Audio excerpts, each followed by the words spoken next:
بعد كده بيدي لها لبس مراته اللي طلقها، وساعتها ليز فرحت جدا لانها تعبت من الهدوم الرجالي. ولما جيرمن طلع عشان يكسر خشب راحت وراه واتكلمت معاه عن مراته، وكانت عاوزه تعرف منه سابوا بعض ازاي. راح قال لها انا سبتها من 3 سنين. وبالليل ليز ما كانتش قادره تنام، راحت قالت له مفيش حاجه تسلينا. راح جيرمن جاب لها شطرنج ولعبوا مع بعض.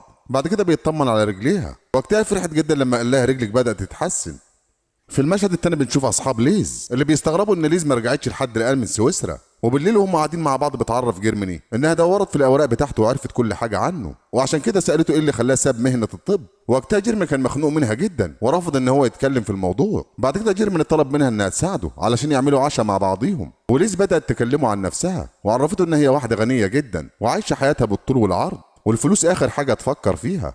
وعرفته ان عمها ليه هو الوصي على الثروه بتاعتها ومش بتقابله غير لما تكون عاوزه منه فلوس. وفي المشهد التاني جيرمان بيغير هدومه ويظبط نفسه وطلع يكسر خشب للدفايه. وقتها ليز كانت بتعمل قهوه لنفسها، ومن حسن حظها القهوه بتاعها منها على صندوق فيه اوراق مهمه تخص جيرماني، وكانت اوراق طبيه عن خطا طبي حصل واهمال. لكن قبل ما تكمل قرايه الاوراق جيرمان بيروح عندها، راح تخبط الاوراق بسرعه قبل ما يشوفها. ساعتها اتكلم معاها وطلب منها ان يلعبوا مع بعض شطرنج، وفعلا بيصاروا يلعبوا هما الاثنين. ولما جيرمان دخل عشان ينام راحت ليز دورت في الاوراق مره تانية لانها كانت شاكه في جيرمان ان هو عمل مشكله، علشان كده قاعد في مكان زي ده وهربان وقاعد لوحده. ساعتها شافت مجله فيها صورته ومكتوب تحتها ان تم فصله بسبب الاهمال الطبي اللي عمله، وساعتها ليز استغربت جدا.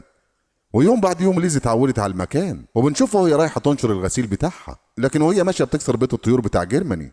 راح اتعصب عليها وفضل يهين فيها وقال لها انت واحده مستهتره وعمرك ما هتتعلمي اي حاجه. راحت ليز هي التانيه اتعصبت عليه وقالت له انت المهمل والسخيف وعلشان كده طردوك من الشغل بسبب الاهمال اللي انت عملته. ولما جيرمان سمع الكلام منها اتصدم جدا وعرف ان هي بتتجسس عليه، علشان كده هانها وقال لها انت واحده تافهه ومسرفه وما تعرفيش غير السهر والشرب، وان وجودك في الحياه ملوش اي لازمه. راحت زعلت جدا من كلامه وعلشان كده سابت البيت ومشت، وقررت انها ترجع لوحدها، لكن للاسف ما كانتش عارفه الطريق وفضلت تايهه وسط الجبال لوحدها، وحاله الجو والتلج بدا ياثروا عليها. راح جيرمان قلق عليها جدا، ولما الجو قلب طلع بسرعه يدور عليها، وفعلا نجح ان هو يوصل ليها، وكانت هتموت من البرد والتلج، علشان كده رجعها البيت بسرعه مره تانية وبدا يهتم بيها ويدفيها. وقتها ليز حست فعلا ان سلوكها مش كويس، علشان كده اعتذرت ليه على اللي بتعمله معاه. بعد كده جيرمان اتكلم معاها في الخطأ الطبي اللي عمله، وعرفه ان مريض مات تحت ايده وما كانش قصده، ومراته ما رضتش تقف جنبيه وسابته ومشت. ومن ساعتها وهو عايش لوحده هنا لانه ندمان جدا على اللي عمله وبيلوم نفسه وحاسس بذنب كبير.